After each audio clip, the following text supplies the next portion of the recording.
Hello, എല്ലാവർക്കും ഹൃദയം നിറഞ്ഞ വിഷു ആശംസകൾ. വിഷു കഴിഞ്ഞിട്ടാണ് കേട്ടോ ഒരു വിഷു സ്പെഷ്യൽ ഐറ്റമായിട്ട് വന്നിരിക്കുന്നത്. കോൾഡ് പിടിച്ച കാരണം നേരത്തെ വീഡിയോ ഇടാൻ പറ്റിയില്ല. അപ്പോൾ നമുക്ക് വിഷുവിൻ്റെ റെസിപ്പിയിലേക്ക് പോയാലോ. അതിന് നമുക്ക് 3 കപ്പ് വറുത്ത അരിപ്പൊടി വേണം, പിന്നെ 1 കപ്പ് റവ വേണം, പിന്നെ നമുക്ക് ശർക്കര പാനി വേണം, പിന്നെ ഒരു അരമുറി തേങ്ങ ചിരവിയത് വേണം കേട്ടോ. അത് മെയിൻ ഐറ്റംസ്. അത് കഴിഞ്ഞിട്ട് നമുക്ക് ശർക്കര പാനിക്ക് വേണ്ട ശർക്കരയാണ് കേട്ടോ, ഒരു 1/2 കിലോ ശർക്കര വേണ്ടി വന്നേ. പിന്നെ നമുക്ക് കുറച്ച് ചെറിയ ജീരകം വേണം, അതുപോലെ തന്നെ എള്ള് വേണം, നമുക്ക് ഏലക്ക 3-4 വേണം, കുറച്ച് ഉപ്പ് വേണം, പിന്നെ നല്ല പാളയംകുടം പഴം വേണം. ഇതാണ് നമ്മുടെ മെയിൻ ഇൻഗ്രീഡിയൻസ്. അപ്പോൾ ഇതെല്ലാം കൂടെ നമ്മൾ മിക്സ് ചെയ്ത് വെച്ചിട്ടുണ്ട്. മിക്സ് ചെയ്ത വീഡിയോ എടുക്കാൻ വിട്ടുപോയി.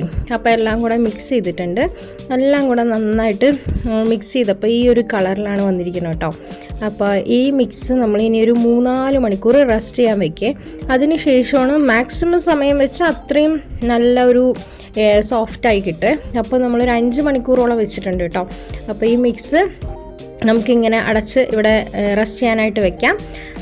അങ്ങനെ റെസ്റ്റ് ചെയ്ത് കഴിഞ്ഞ് വന്നിട്ടുള്ള മിക്സാണ്. നന്നായിട്ട് തിക്കായിട്ട് നല്ല സോഫ്റ്റായിട്ടുള്ള ഒരു ഇതായിട്ട് വന്നിട്ടുണ്ട്. അപ്പോൾ നമ്മളിത് 5 മണിക്കൂർ കഴിഞ്ഞിട്ട് ഓപ്പൺ ചെയ്തപ്പോൾ നമുക്ക് നല്ല സോഫ്റ്റായിട്ടുള്ള മാവ് കിട്ടിയിട്ടുണ്ട്. നമുക്കിനി നമ്മുടെ പണിയിലേക്ക് കിടക്കാം.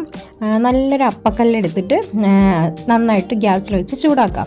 എന്നിട്ട് ആ കുഴികളിലേക്കൊക്കെ നല്ല വെളിച്ചെണ്ണ ഒഴിച്ച ശേഷം നന്നായിട്ട് ചൂടായതിന് ശേഷം ഒരു ഗ്ലാസ് എടുത്തിട്ട് ഇതുപോലെ നമ്മൾ ഓരോരോ കുഴിയിലേക്കായിട്ട് ഇങ്ങനെ അപ്പം തിന്നാൽ പോരെ, കുഴി എണ്ണണ്ടെന്ന് പറയുന്ന പോലെ അപ്പത്തിൻ്റെ കുഴിയിലേക്ക് നമുക്കിങ്ങനെ ഒഴിച്ചു കൊടുക്കാം കേട്ടോ.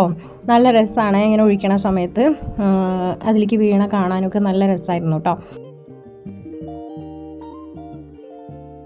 അങ്ങനെ നമ്മൾ ഓരോ കുഴിയും ഫില്ല് ചെയ്തതിന് ശേഷം ഒരു 2-3 മിനിറ്റ് ഒന്ന് ജസ്റ്റ് അത് വേവണ വരെ വെയിറ്റ് ചെയ്യണേ. എന്നിട്ട് നമുക്ക് അത് മറിച്ചിട്ടിട്ട് അടുത്ത ഭാഗം കൂടി വേവിക്കാം. പതുക്കെ ചെയ്യേണ്ട കാര്യമാണ് കേട്ടോ, കാരണം എണ്ണ തെറിക്കാൻ വളരെയധികം സാധ്യതയുണ്ട്. അപ്പോൾ പതുക്കെ 2 സ്പൂൺ വെച്ചിട്ട് ചെയ്യണതായിരിക്കും ഏറ്റവും ബെറ്റർ. ഇങ്ങനെ നിങ്ങൾ ഉണ്ണിയപ്പം ഇങ്ങനെയാണോ നിങ്ങൾ ഉണ്ടാക്കാറ്? വളരെ എളുപ്പത്തിൽ ആ മാവ് മിക്സിങ് മാത്രമേ ഉള്ളൂ കേട്ടോ അതിൻ്റെ ഒരു പ്രോസസ്സ്. അത് കഴിഞ്ഞ് കഴിഞ്ഞാൽ വളരെ എളുപ്പത്തിൽ ഉണ്ടാക്കാൻ പറ്റുന്ന ഒരു പലഹാരമാണ്. നല്ല മധുരത്തിന് മധുരവും ടേസ്റ്റും ഒക്കെ ഉള്ളൊരു പലഹാരമാണ് കേട്ടോ. നമ്മൾ ഇത് വെറൈറ്റി ആയിട്ട് നമ്മൾ തേങ്ങ ചിരവി ചേർത്തു കേട്ടോ, ചിരകിയിട്ട്. ഇനി അല്ലെങ്കിൽ നമ്മൾ തേങ്ങ കൊത്തുണ്ടല്ലോ, അത് നന്നായിട്ട് നെയ്യിലിട്ട് വറുത്ത ശേഷം ഇതിലിട്ടിട്ട് എടുക്കാറുണ്ട്. അത് വേറെ ടൈപ്പ് ഉണ്ടാക്കാറുണ്ട്, ഇത് വേറെ ടൈപ്പാണ് കേട്ടോ. എന്തായാലും രണ്ടും നല്ല ടേസ്റ്റാണ്.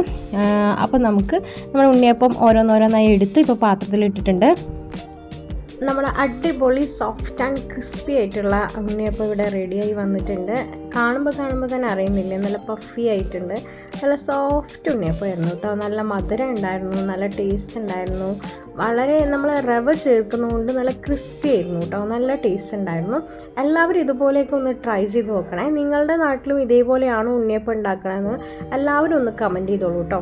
അതുപോലെ തന്നെ അപ്പൂസ് ക്രേസി വേൾഡ് എന്ന നമ്മളുടെ ചാനൽ ഇതുവരെ സബ് ചെയ്യാത്ത ആരെങ്കിലും ഉണ്ടെങ്കിൽ ഒന്ന് സബ് ചെയ്തോളൂ കേട്ടോ. നിങ്ങൾ ഓരോരുത്തരുടെയും സപ്പോർട്ടാണ് കേട്ടോ നമ്മുടെ ഊർജ്ജം. അപ്പോൾ പുതിയ വീഡിയോസുമായിട്ട് നമ്മൾ ഇനിയും നിങ്ങളുടെ മുന്നിൽ വരുന്നതാണ്. അപ്പോൾ അപ്പൂസ് ക്രേസി വേൾഡിൻ്റെ ചാനൽ മറക്കാതെ സബ് ചെയ്ത് വെച്ചോളൂ. അതുപോലെ തന്നെ കമൻറ്റ് രേഖപ്പെടുത്തൂ. നമ്മുടെ വീഡിയോസൊക്കെ ഒന്ന് ലൈക്ക് ചെയ്യൂ, ഷെയർ ചെയ്യൂ, സപ്പോർട്ട് ചെയ്യൂ.